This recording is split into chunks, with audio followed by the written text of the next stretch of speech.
All right, now today, very nicely, we are going to do Brother Lo's favorite sutta. One is of his favorite sutta. He's got many favorite suttas, and this is one of his very favorite. It's a very long sutta, but very interesting sutta. We'll probably do this over 2 sessions. Chapter 8:19, Aganya Sutta. Okay. Now, this sutta is not easy to study. If you are new, first of all, it's very long, but it's a very interesting story. Okay. Now, remember, it's about the origin of the world. But the Buddha is telling us in a very special way. He's not telling about. It's not the scientific origin of the world, but it is one of the most complete ancient story of how the universe evolved. In fact, you don't find this kind of story anywhere in religious literature. Very complete, very systematic, very instructive. Now, the Buddha doesn't tell stories just for fun. He doesn't tell stories just to make us laugh. It's not a stand-up comic. Right? He's a sit-down, serious teacher. Okay. He is using this very popular structure, literary structure, first of all, to tell the people the origin of the world. People love to hear that, the origin of the world. Not only the origin of the world, how the universe began, how slowly life began, how human beings came into being, how society started, how the first crime was committed, and then how society got together and decided to have law and order. They elected the first king, the first government, how economy arose in the world, how exchange of labor started. Can you imagine? All these ideas are there. And then after that, the Buddha gave us the teaching. So why he taught all this. Now we're going to find out why did the Buddha tell this story? There's always a reason why the Buddha tells us something. Okay. Now another thing you must remember is this is not history. This is what's called mythology. Now mythology, it doesn't mean it is not true. Mythology is more true than real life, so to speak. Yeah? In other words, it reflects what happens in daily life. Now just think for a while, why you like to watch all those TV shows, TV series, your favorite TV series, whatever that may be. And why are those TV series so popular? Because they manage to capture a kind of theme or idea that is very popular in people's heart and minds. We see people suffering. It's not the crying, but you see this bad guy. You get very angry with this bad guy, and then in the end, the bad guy suffers, something happens, the good guy prospers. You are very happy. That's one very common theme. But there are many, many other themes, right? Okay, so the Aganya Sutta is a kind of a myth that describes human behavior. So if the children ask, how did people become so evil? Or why do people do evil things? It's very hard to explain this kind of thing. So you use this kind of story. Okay? Of course, it's much more than that. Right? We find the Buddha teaches meditation, talks about human behavior, talks about the kinds of religious people. Okay, so this is what we're going to find out, all right? Page 143. Everyone got the book, I'll just grab a book, 143. Aganya Sutta. Okay, this title is it's a new word, Agga. Agga means, has a few meanings. Agga can mean foremost, the most important. Nya at the end, or anya, means knowledge, the foremost knowledge. So the Buddha is saying he has this foremost knowledge, excellent knowledge, complete knowledge about this, the nature of the universe. Another meaning, agga, is the tip. It can be beginning or end. So you can translate as knowledge of beginning and ends. See, Pali words are very pregnant, we say, very rich. Now, one more interesting thing is Buddhist cosmology. Cosmology means the nature of the universe. How does universe behave? we must understand that Western idea of time and Asian idea of time are different, okay? Or especially Indian idea of time. The God religion idea of time and the Buddhist idea of time are very different. In the God religions, time is a straight line, point A, point B. God decides to create the world, point A.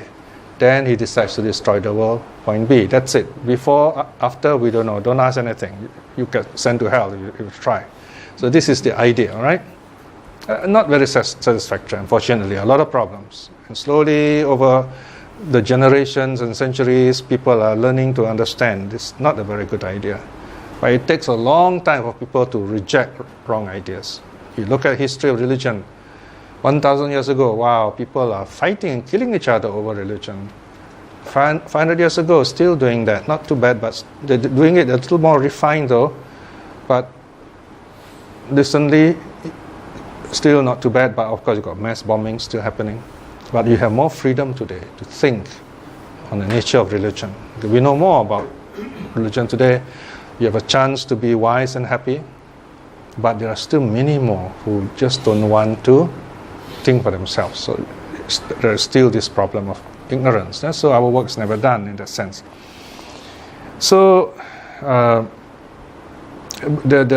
Indian idea, the Buddhist idea of time is cyclic, a circle. Okay? I have a clock in my study room, you know. It's got no hands. It's got no hands. It's just a clock with numbers. It represents eternity. Okay? It's got no hands. Yeah.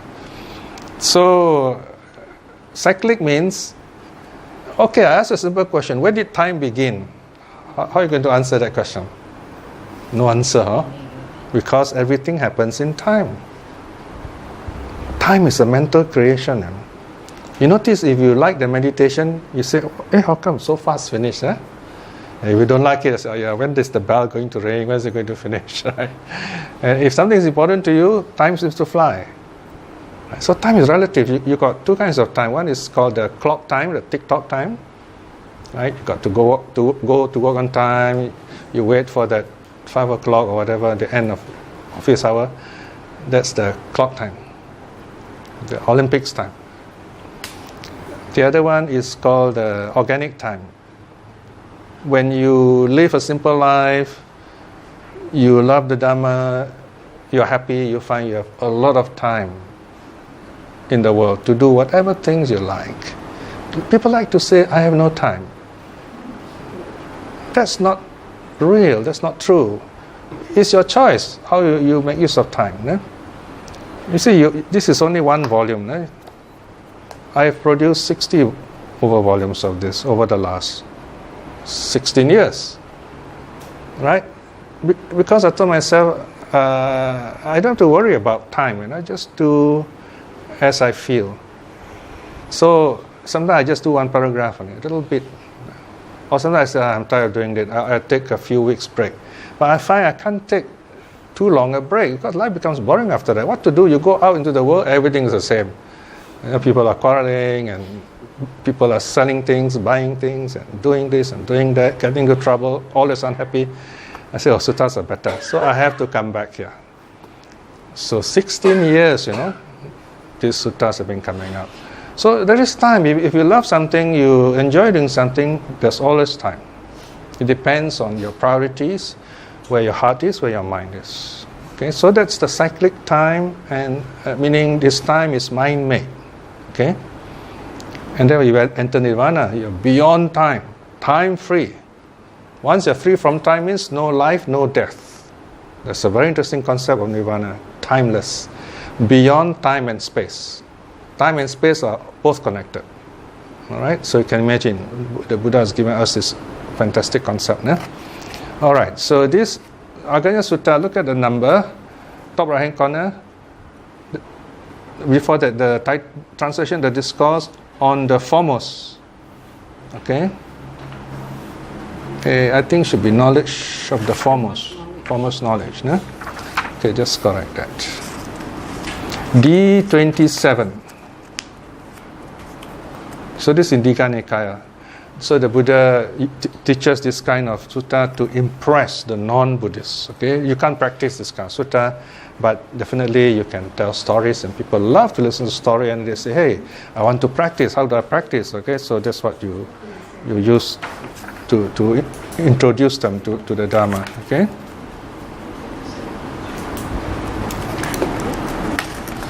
Okay, I'm going to start right at the start because this sutta is very long. We're going to do probably at least 2 sessions. Yeah.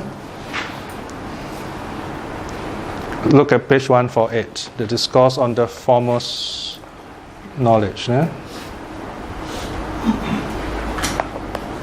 Thus have I heard, at one time the Blessed One was staying in the mansion of Megara's mother in the eastern park.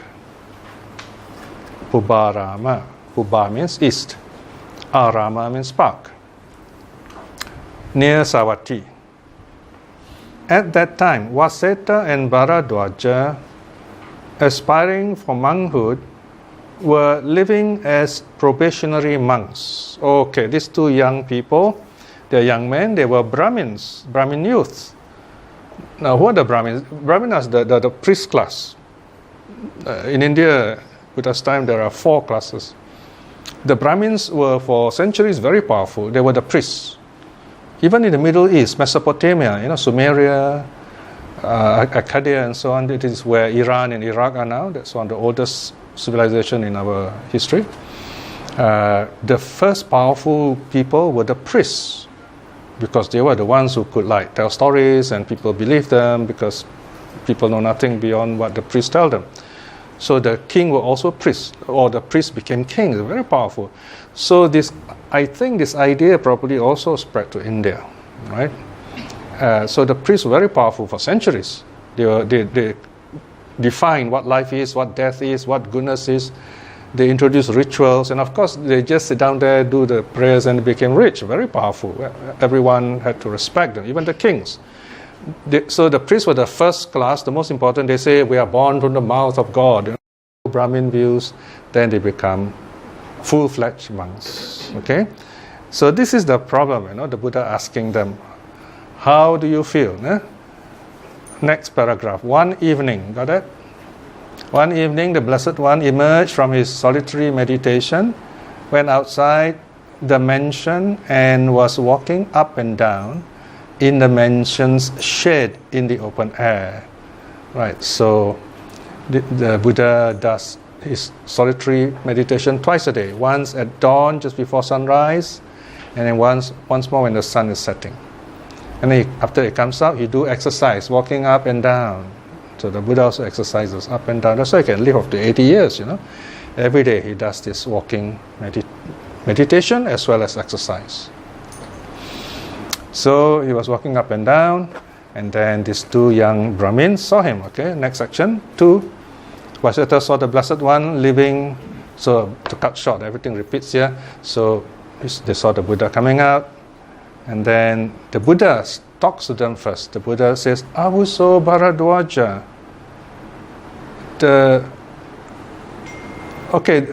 This Vaseta. Seeing Bharadwaja. Okay, so it says, the Buddha has come out. Let's go and see him. All right.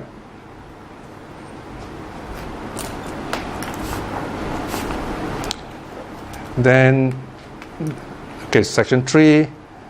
They see the Buddha. Then the Buddha asks them. He says, "Vaseta and Bharadwaja, you were Brahmins from Brahmin families. But you have gone forth from Brahmin families, from the household into homelessness. Surely Brahmins must have reviled and abused you." Okay, so this is the theme. Yeah? Surely the Brahmins must have scolded you and got very upset with you for becoming monks. It's really very young, intelligent people. "Indeed, Bhante, Brahmins revile and abuse us fully, completely, with the kind of abuse one would expect of them." Okay, so they're quite open and courageous, as one would expect of them. That's the way they are.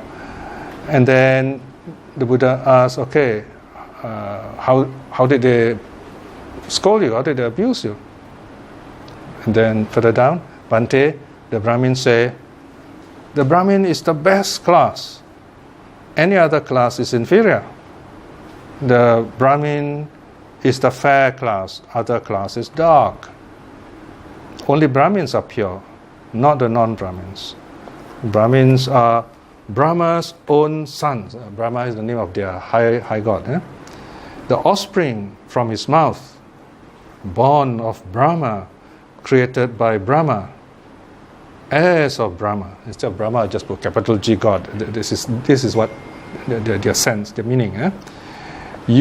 So this is the scolding. It says, you have left the best class and gone to an inferior class, since you have become wretched baldheads. Okay, botak. This is the words of the Brahmin. False ascetics, dark menials, right? So it's notice they're very biased. They say these are dark, low-class workers. No? Born of the feet of the kinsman. Here, kinsman means Brahma. Okay. But it's no good, unseemly that you have left the best class and gone over to an inferior class, since you have become wretched, baldheads, false ascetic, and so on and so forth. Eh? So they scold these two young people. They say, why do you leave from a high class, go to low class, right? What's the Buddha's reply? So this is the beginning of the teaching, section 4. Surely, Vaseta and Bharadwaja, the Brahmins have forgotten the past. Notice here, the Buddha doesn't say the Brahmins are wrong. He says they have forgotten the past. Very often the Buddha would use the past as a kind of like a golden age. He said, well, in the past, there were very good teachers. They were serious in their practice, and people were good. So, in other words, the Buddha is saying it's possible to be good. We have gone wrong somewhere. No, it's just like you say, okay, those days things were cheaper, quality is good. Now look at the things, something like that. So we can always go back to this wonderful kind of situation. All right, this is one way the Buddha would sometimes teach the Dhamma. So now the first argument, the Buddha is going to show one way you can say is the Buddha is really has got this wonderful humor. You can call it wry humor if you like. He doesn't go laughing, belly laughing, but you look at it, you think about it, you might get up in the middle of the night and start laughing. Say, oh dear, so funny. Anyway, so the Buddha is saying, this Brahmin says they are pure, they are born from the mouth of God. What does all this mean? Okay, this is the first reply.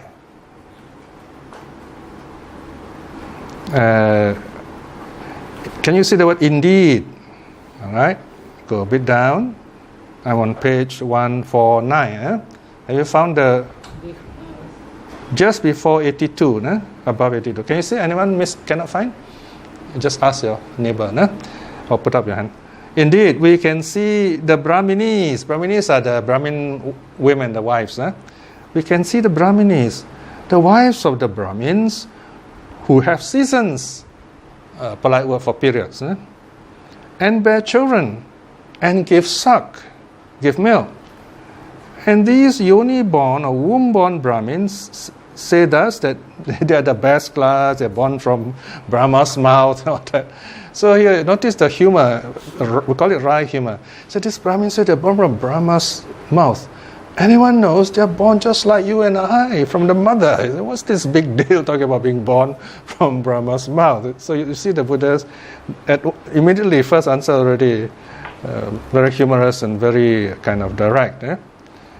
So the Buddha say they forget their past. They forget how they were born. How can they claim to be born from the mouth of God? If they say they are born from the mouth of God, then all of us also are born from the mouth of God. These Brahmins misrepresent Brahma, tell lies, and earn much demerit. Right? So Buddha said this is not true at all. How can they talk like that? So this is the first salvo we say. Okay, next one is more on a serious note, more morally based. The Buddha says, section 5 now. Can you see section 5, page 150? there are, Vaishyata and Bharadwaja, these 4 classes. The Kshatriyas or warriors, the Brahmins, the priests, the Vaishyas or merchants, and the Shudras. Okay? Now notice the listing of these 4. Kshatriyas are placed first. This is because in the area where the Buddha lived, which is central India, central northern India, the Kshatriyas were very powerful. Okay, the noble class, no? The warriors. The Brahmins are more powerful to the west. They were kind of pushed to the west now. Okay, west side, which is nearer Afghanistan, if you like. So they always put Brahmin first. No? Vasita and Bharadwaja. Here, a certain Kshatriya or member of the warrior class harms life, takes the not given, commits sexual misconduct, speaks false speech, speaks divisive speech, utters harsh speech, speaks useless talk, is covetous, is malevolent, holds false views. All right? So it says if you look at these people, whether they are Kshatriyas, and you look at the next section, a big black bold print, what word is that? Brahmin, right? Can you see? So Brahmin is also same. They also break these 10 precepts. Okay? And then further down, Vaisyas, the merchants. Can you see the bold print? The dark print? Okay? This saves time, I don't repeat everything. Eh? And then further down, Shudra, member of the working class. Can follow? Yeah? Okay. So the Buddha is saying, now the Buddha is trying to show everyone is common together in terms of good and bad. Okay? He says these 4 classes of people, they all commit these 10 bad kinds of karma. We have studied this before. Do you remember the 10 unwholesome causes of karma? The first 3 deals with the first 3 precepts of the first 3 is of the body. Okay? Killing, stealing, sexual misconduct. Next 4 precepts, 4, 5, 6, 7, 4, 5, 6, 7, yeah, is concerns speech, okay? And then the last 3 concerns mind. So these are the 3 doors of karma: body, speech, and mind. So the Buddha is saying here, look, all these people, the 4 classes, they create bad karma just like anyone else, right? So the priests are no different, you see, right? So everything, let me summarize the whole section. So the Buddha says that if then these 4 kinds of groups of people also do good karma, right? You look at the next section.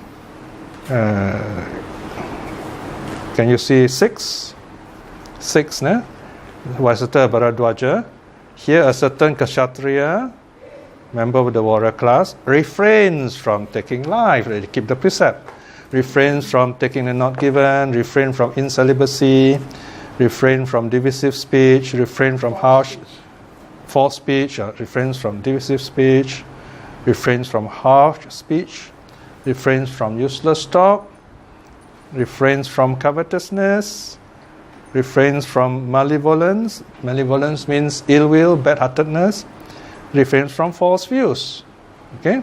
So, refrain, that means they don't break the precepts. So they also do good. So, in other words, good and bad are found in all the 4 classes. There's no one special class which is purer than the other. Alright? And then the Buddha will go on to section 7. Now, Vasita and Bharadwaja, since both the dark and bright qualities, dark qualities are the bad karma, breaking the precepts. Bright quality is keeping the precepts. They are blamed and praised by the wise. They are found and mixed up amongst these 4 classes. The wise do not accept claims by the Brahmin that they are the purest, they are born from God, they are special, they are different from others. The Brahmins are just like everyone else. Okay? So the Buddha is saying, we all do good and bad. So in that sense, we are not different. No one is born special. in another sutta, the Buddha says, you are not born pure, you are not born high class or low class. It is your action, it is what you do that makes you pure or impure. Okay, very simple teaching. Then the Buddha talks about what is called dharma. Dharma means code of behavior, goodness, okay? Because of the dharma, that people behave well. Look at section 8 now. Now in section 8, the Buddha is going to show how even a king, if he is good, he will practice this dharma. Look at section 8. Vaseta and Bharadwaja. This illustration will make clear to you how dharma is the best in the world, in this world and in the next world. Raja Pasenadi of Kosala knows the recluse Gotama, the unsurpassed, has gone forth from the Sakya clan. Now the Sakyas are vassals of the king of Kosala. Okay, this we know. The king Pasenadi is very powerful. Out of respect for the Buddha, he didn't conquer the Sakyas. But he could do that. The Sakyas are not very big, the Buddha's clan. So what the king did was he married one of the women, one of the daughters of the Sakya leaders. So that way they got connection by marriage. Okay? So, in other words, the Sakyas are subject to this big kingdom called Kosala, ruled by King Pasenadi. So Pasenadi is lord of the Sakyas also. But the Buddha says, next paragraph, and Vaseta and Bharadwaja, just as the Sakyas offer him humble service, salute him, rise from their seats before him, pay him homage with palms together, and offer him fitting service. In the same way, King Pasenadi of Kosala offer all these humble services, bowing down and show respect to the Buddha. Now you notice this, the Buddha is from the Sakya clan. The king rules the Sakya clan, but although he has power over the Sakya clan, he respects the Buddha. Because the Buddha, in a sense, has gone forth from the Sakya clan, right? He's not really of the Sakya clan anymore because he has renounced the world, although he's still called Sakyamuni. And the king respects him very deeply. In fact, this is the most, this king shows the most respect to the Buddha. And the Buddha says, do you know why he does that? Well, because he respects the Dharma. The Dharma here is not the teaching of the Brahmins, it's not tradition in the wrong sense of the word. It means the highest truth, the noble code. Okay, so because the king respects this noble code of conduct, so he shows respect to the Buddha, although the Sakyas show respect to him. But he shows respect to the Buddha because the Buddha is awakened as a teacher and so on. And he also shows respect to the monks. So the monks say, we are the recluses, sons of the Sakyas. See section 9? So when the monks come before the king also respects the monks because they follow the Buddha's teaching. So of course, this monk should be worthy of that respect too. So notice here, what the Buddha is showing is not purely respecting the priests because they are born that way, but because of behavior, because of your conduct. Then the Buddha goes on to something further. No? But the Buddha says something a bit deeper here. Look at just before 10a. Before 10a. Because Vasita Bharadwaja, this designates the Tathagata, the body of the Dharma, or the body of Brahma, one who is Dharma, one who is Brahma. Here are just titles which the people of India at that time see the Buddha. Because they respect the Buddha, they say, oh, this Buddha represents the Dharma. So they respect the Buddha, okay, because of that. Now begins the famous story of this sutta, the re-evolution of the universe. The Buddha is going to show now that all this truth he has just told about the Brahmins is not just a recent story. say you can go back to the beginning of the world. Okay, so this is another humorous aspect. He takes the trouble to tell the story of the evolution of the whole universe. All right. So now you imagine there is no universe, huh? So the universe is beginning now. So 10A is the starting. I think to help you, I'll show you a diagram first. Otherwise, you'll be wondering what I'm saying. Eh? You look at page 166.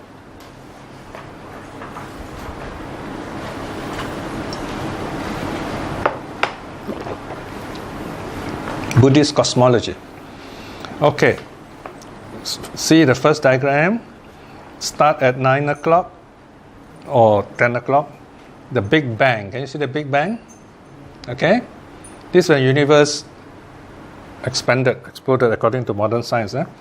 And then it goes on, becomes steady. Now we are living in a steady stage. Human life can sustain itself. And then slowly the world's going to end. Universe destroyed. Right? And then the universe starts contracting, the big crunch. This is at 5 o'clock. Okay?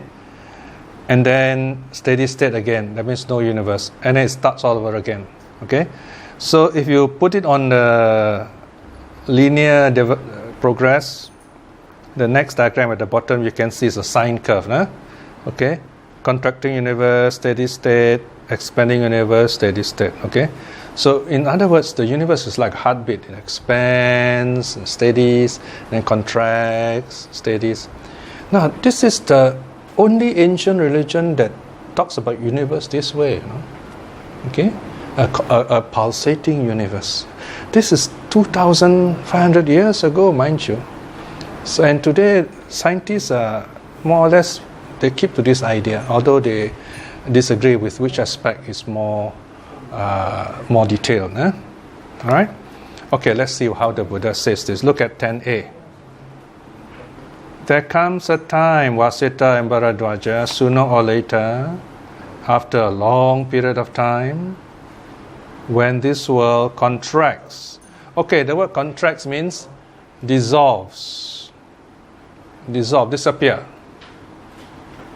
When the world contracts, when the world is contracting, beings mostly arise in Abhasara or streaming radiance, Brahma world. There they dwell, mind-made. Notice, mind-made, not physical already. Feeding on zest, their food is joy. Self-luminance, they give off their own light. Moving about through the air, glorious. And they stay like that for a very long time. Very long time is millions of years. Okay, so you must imagine here, you got the physical universe and the non-physical universe. Only the physical universe is destroyed. But the form world is not destroyed. Formless world is not destroyed. The physical universe are the human world, the world of senses, animal world, preta world, asura world, the hell states. So these are destroyed. Physical world, and some of the heavens, some of the lower heavens. So all these beings who are good, they are reborn in the higher state. One of the, actually it's the lower of the rest of the heavens. This Abhasara means the streaming radiance. These gods are very happy and so on. Okay, so they are reborn there temporarily while the universe doesn't exist, the physical universe. There's some problem here because, for example, what happens to the bad guys? I mean, you don't expect the bad guys to be born in the happy heavens, right? So this is where it's not mentioned in the suttas, but some commentators, they think that something that's interesting I must tell you is that the Buddha does mention there are other universes like ours. So although ours is destroyed, there are other universes elsewhere which are not destroyed. So one commentator says that say hell beings, the pretas of this world, when this world is destroyed, they are reborn in that other multiverse. You can call it multiverse, parallel universe, if you like. Now I want you to just spend a couple of minutes, just think about this. Which other religion have you heard talk about the universe in this way? that there are other universes, that the universe pulsates. And this alone is amazing. How did the Buddha know all these things? One answer is through his meditation. Okay, so here the beings in the physical universe are reborn on one of the lower heavens, which is non-physical. All right, and there they are very happy. They move around through their own energy and so on. Okay, 10b. There comes a time, sooner or later, after a long period of time, when the world expands. So, okay, the world already crunched and starts expanding again. Long time. Huh? And then stable. That means it's going to re-evolve. So now the story starts. Look at 11a. During that period of time, Vasita and Bharadwaja, there was nothing but just one mass of water. And all was darkness, blinding darkness. Neither moon nor sun appeared, neither constellation means collection of stars, no stars appeared. There was neither night nor day, neither months nor fortnights, neither years nor seasons, neither male nor female. Beings were reckoned only as beings. All right? So, this is the beginning of the universe, or new beginning. Okay, it's a cycle. Can you imagine this for a while? Okay. Then what happens? 11b. And sooner or later, after a long period of time, sweet earth spread itself over the waters. Now remember, when the Buddha says waters here, it's not H2O, It's just some kind of liquid. All right? So this is the beginning of the universe.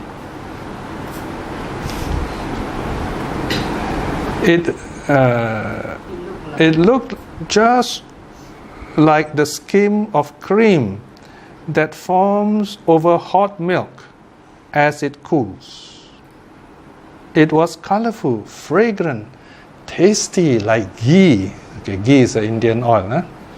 The color like that of butter, yellowish, and tasting like pure wild honey. Oh, pure wild honey, very well. It's very expensive, Pure wild honey. So, okay, this is a story the Buddha is telling. This is how the universe first began. These are the primordial waters, like polymers and monomers, as the scientists say. And this water is filled with protein, if you like, protein particles. 12a. Then Vasita Bharadwaja, a certain being of greedy nature, said, I say, what can this be? Who is this being? All those beings are devas. They are flying here, flying there, bright colors. So they notice this world coming back. Reforming, slowly becoming material again, physical again.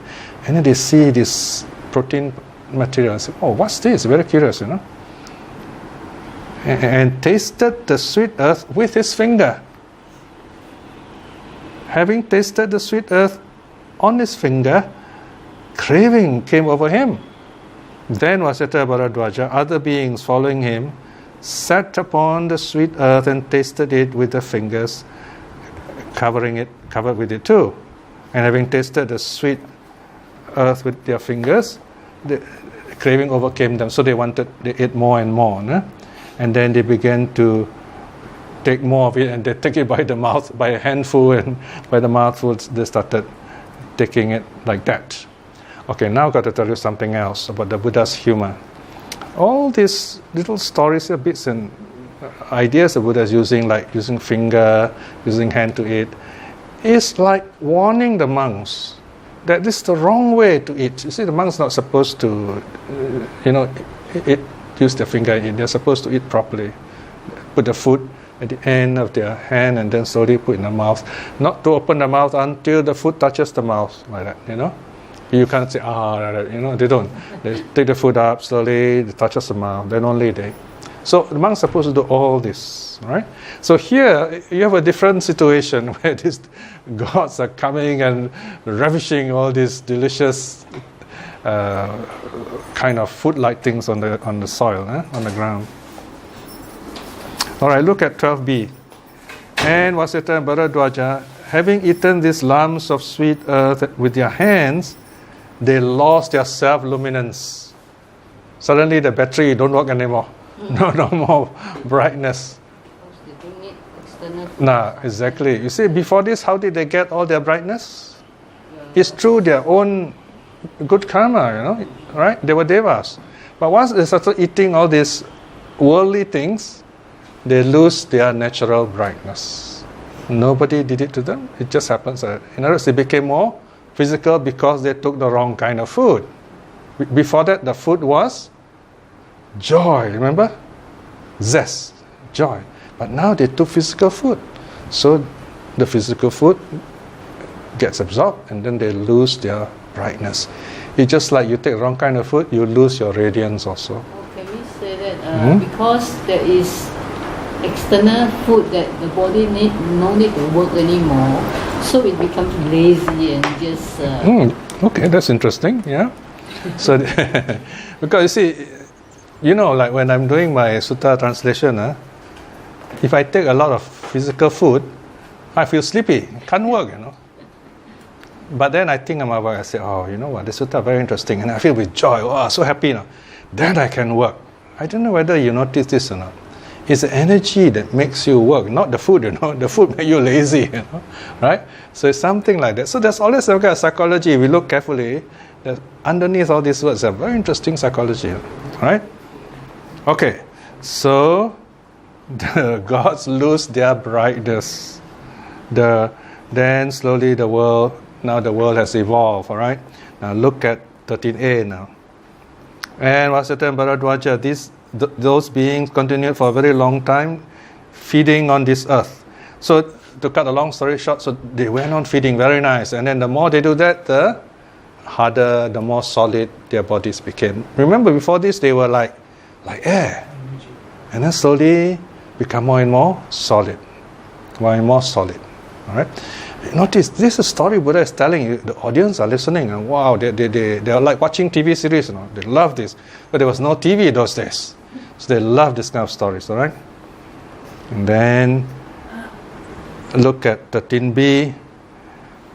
Through their being proud and arrogant by nature due to their beauty, the sweet earth disappeared. Now, okay, that's a bit interesting. The Indian belief, the way you behave affects your surrounding also. In other words, if you don't... you see what's happening here? Those gods, and many of them, they're all eating all this good stuff, So obviously, of course, you go on doing that, it will disappear. All right? So we affect our surrounding, All right, so when the sweet earth disappeared, they came together and lamented. So they said, well, look at this. Oh, what a taste. Oh, what a taste. Nowadays, when people get a taste of something good, they say, oh, the taste, oh, the taste. And they are merely recalling this ancient primordial word or norm without knowing the meaning. Here again, that Buddha is giving what's called etiology. He's saying that there are some things we say today, and this is how it all started. We say, wow, sadap, we say, right? And it says this is how it all started. The first time, these devas, they will say, all this sadap is gone, and all these nice tastes are gone. And so it started there. Okay? In philosophy, it's called etiology, how this idea first started. All right. Now, this is only the beginning of the story. So now you have these gods, they're coming down, becoming more physical. 14a. And then Vasita and Bharadwaja, when the sweet earth had disappeared, dry, fragrant earth arose, like our ground, like that. It grew like mushroom. I want you to picture again, this is not the world yet. It's the universe slowly forming, slowly coagulating. So they grow like mushrooms. Like mushroom, okay? Not exactly mushroom. It was colorful, fragrant, tastes like ghee, and the color that of butter, tasting like pure wild honey. And then, of course, the gods noticed it's a new kind of food, so they started eating this one. And then, what happens? Their body became more solid because they're eating all this worldly food. And then they begin to see there are differences. Some the body are rougher, others are not so rough, some are better looking than others. Because when there are bright lights, you don't see the difference, you know. But once you have form like this, you can see, oh, nice, not nice, you know. Look at the next paragraph, page 156. 156. Through their being arrogant about their complexion, about their looks, being conceited and arrogant by nature, due to their beauty, the fragrant earth disappeared. All right. Actually, you can see the other way around too. They keep on eating this until all those things are gone. So now you notice they became more physical, more human. They begin to notice the differences, and all these feelings began to arise in them. And then they say, oh, all this is lost, and so on. Eh? And then you go further down, 16b. And Vasita Bharadwaja. Those beings continued for a very long time, feeding on this rice as their food. So now you have, the rice started growing up. Okay? Sorry? 15a is creeper. What? Creeper, kind of creeper. Oh, creeper. Okay. Oh, yeah. Okay. Sorry. Let's go back a little bit. 15a. So after the mushroom look-like things are gone, then you have the beginning of vegetation. You notice a sequence. Your first very rough, kind of like protein particles, and then mushroom-like, and it become more sophisticated. Creeper-like, like kangkong, like that. You know, the creeping plants grew, and they could eat that. It's nicer than kangkong, of course. And then after that, the rice started growing, then the plants started going upwards. You see all this sequence, oh, very interesting sequence, you know. Rice, like plants, started growing. Oh, this is not ordinary rice, you know. They're all ready to eat. Like fruits that are just harvest them and eat, okay. So this is the part now we're in, the rice came up, and all these beings started eating. And now comes a very interesting part, 16b. So these beings are eating rice. All right, look at next page, 157. In Vasita and Bharadwaja, as they continued for a very long time feeding on the rice as their food and nourishment, their bodies became coarser still. And in fact, look at the next line. Then the female developed female organs, and the male developed male organs. So they became more human now. They have lost their divine state. They became male and female. There is, last time they were one, right? Now there is duality. Okay, duality. This is a very common theme in many religions. Duality, yin yang, and so on. All right. So they became curious, you know. All right, like little children. You see these little children as they grow up, they became very curious. Now look at this next paragraph. Then the female developed female organs and the male developed male organs, and the women became excessively preoccupied with the men and the men with the women. Owing to their excessive preoccupation with each other, lust was aroused and their bodies burned with passion. Because of this burning, they indulged in sexual activity. But Vasita and Bharadwaja, when other beings saw them coupling, some of them threw dust, some of them threw ashes, some of them threw cow dung at them, crying, "Away with this filth! Away with this filth!" How can one being do such a thing to another? Nowadays, in some district, when a daughter-in-law is let out, and some people throw dust, some throw ashes, some throw cow dung at her, they are merely resorting to this primordial expression or norm of the ancients without knowing its meaning. Okay, okay. You know, nowadays wedding, where do people throw confetti? Do you know the origin of throwing confetti? Nobody knows. But here is the origin. Okay, so you see the humor here. Okay. Then 17a. Vasita Bharadwaja, what was considered improper then is nowadays considered proper.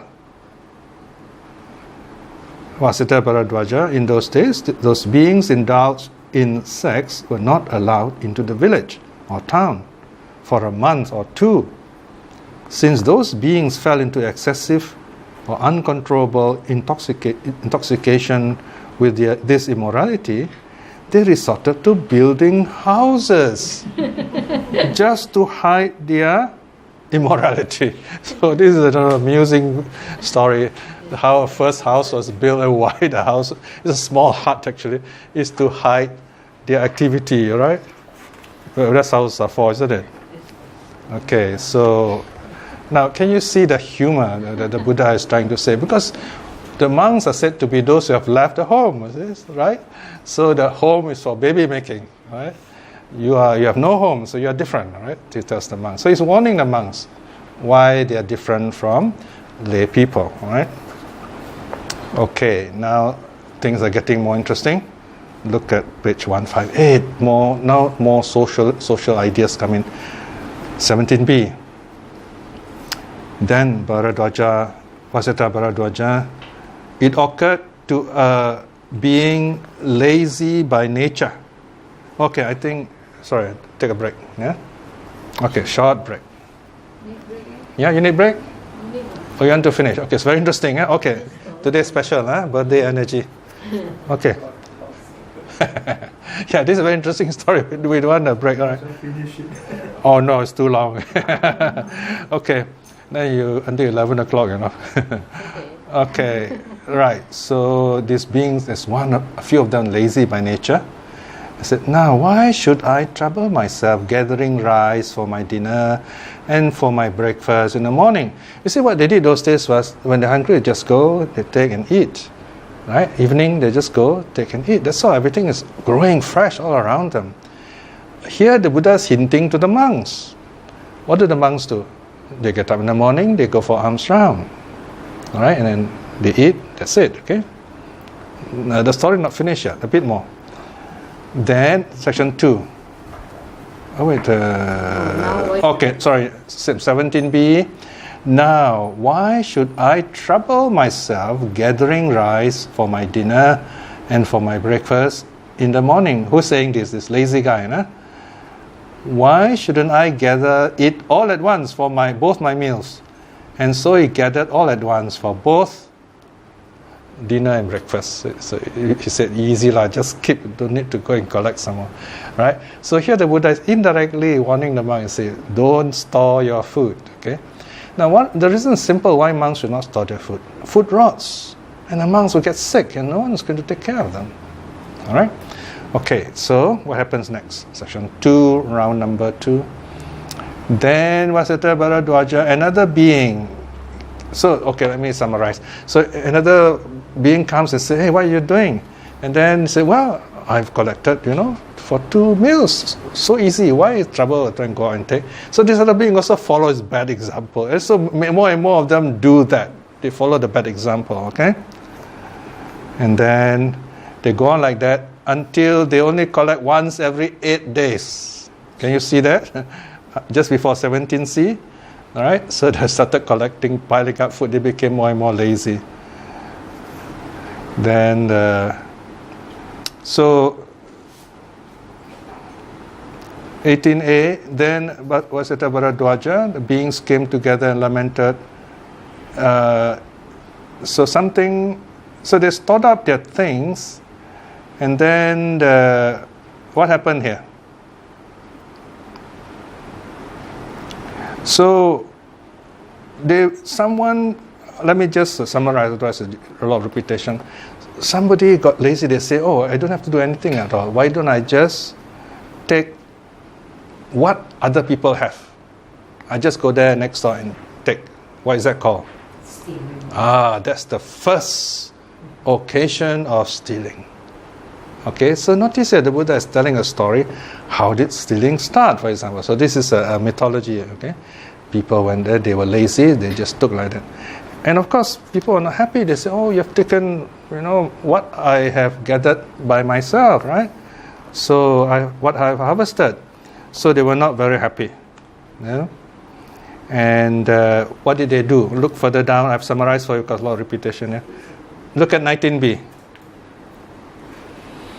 So this time, they caught this guy who stole the food. What did they do to him? They beat him up. First time they ever beat one another. Remember who they were? They were gods, So they have changed to physical beings, and then they started eating all these things. They started collecting food. They stored the food. The food was stolen. They catch the thief. They beat him up. So it became more and more human. Huh? Okay. So what do they do now? Look at page 160 now. Then Vasita Bharadwaja, the beings came together. So they hold a conference, they hold a gathering and lamented. Evil things, bad things have appeared amongst us beings. That is to say, stealing has appeared, censure has appeared, lying has appeared, punishment has appeared. Why lying? Because when this thief was caught, he says, where did you get this from? And the person told lies. Oh, I got this myself, right? So, and then they were scolded, and then they were beaten up, all right? So all these previous gods, they got together, they were very unhappy. What now? So they decided, they say, what now?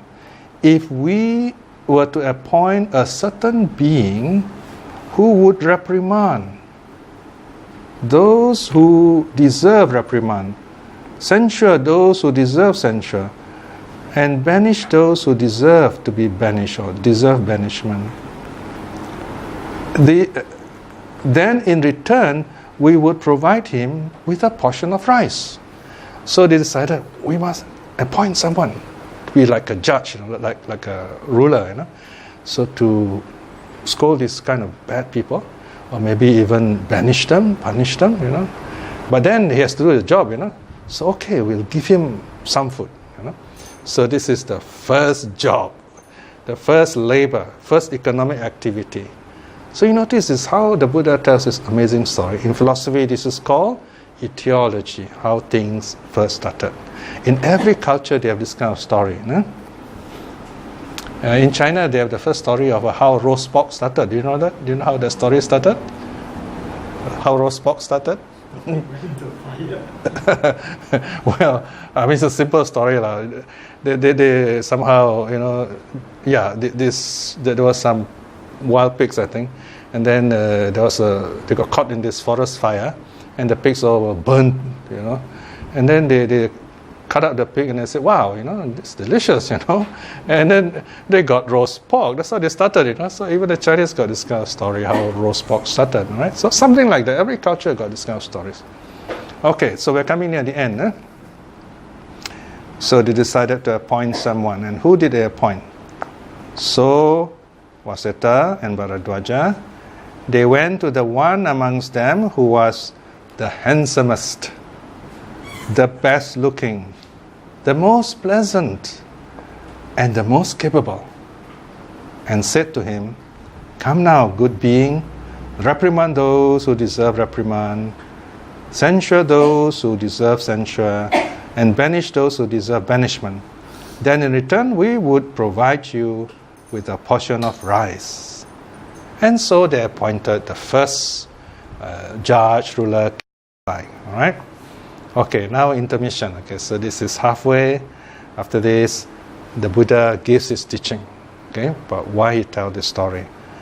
So this will continue next week.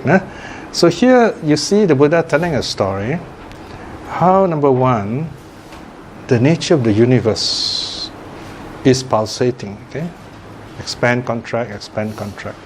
So the universe expands and then stabilizes, and human beings, human beings arose. These gods, they came from the heavens, and then they started eating all this earthly food, and then they changed their form, and they became more physical. When they became more physical, they started changing, they started noticing each other different, and then they noticed male and female, and then they began to have sex, and then they collected all this food. Then somebody started storing the food, and then when you store something, it gets stolen, and you get social problems. And then how the first being solved the social problem by appointing someone like a judge. So up to that point, the story is not finished. And remember what the Buddha is trying to do here? He's trying to show that the Brahmins are mistaken about their past, saying that they came from the mouth of God and so on.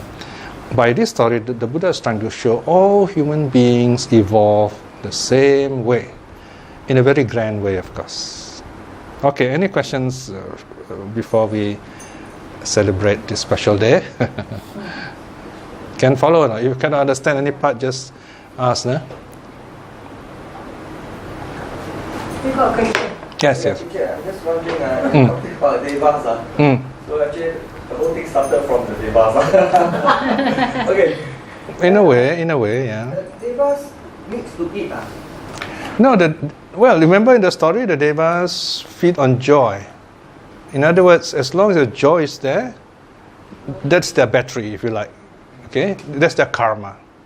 They don't have to eat the way we eat, because the food we eat is physical, you know. It actually doesn't stay with us. Comes in, goes out, comes in, goes out. You know, it's very troublesome. The devas, they don't have eye, nose, tongue, body like ours. No, in the higher realm. So they don't need this kind of food, because they're pure mind, you see. So these were the Abhasara devas, they were like that. But when they go down there, they started taste a bit, and then slowly, bit by bit. Sorry? Why when taste and they don't have this desire to eat? I don't know the reason. This is just a story. Okay. The Buddha is purposely highlighting this to make fun of the monks. Oh, I see. Because he's warning. Because you pick one by one, they're very difficult. You see, you don't know who are the ones breaking the rules. So once this kind of story is told, then other monks will warn their brother monks. Say, hey, you remember what the Buddha said, Agajja Sutta? Right? So it's a way of teaching. So remember, this part we forget, that the Buddha uses his story also to warn the monks to keep to the rules, so that they are respectful, they are respectable, and people look at them, or people feel happy, and then support them, and then they also can meditate. That's the idea. Okay, so that's why I say this is a grand, humorous story. The Buddha is telling. Right? Yeah. Teacher, that's why I can read it as a story. But then the thing is that this one don't answer where human beings come from. Not really. That's not the Buddha's aim. Yeah, but imagine if this was really when a scientist read this and you say, "Hey, this is interesting. It's very similar to the way the scientists think of the universe." So the Buddha is not talking about the universe, but the idea parallels, and that already quite amazing. Because the Buddha is not interested in explaining the nature of the universe, but in doing so, he's also doing that, indirectly. But to be safe, he said, no, I'm not doing that, because the scientists can argue that Buddha is wrong, and that's not the point. We don't want to quarrel with the scientists, It's not our purpose to talk about how the universe arose and so on. So, but the funny thing is, this is what the modern scientists are actually talking about. Okay, anything else? Next session, we'll finish off the rest of the story. We're also coming nearer to the end of this book. More questions? With a short, this very special dedication. Okay, let us calm ourselves down for a while.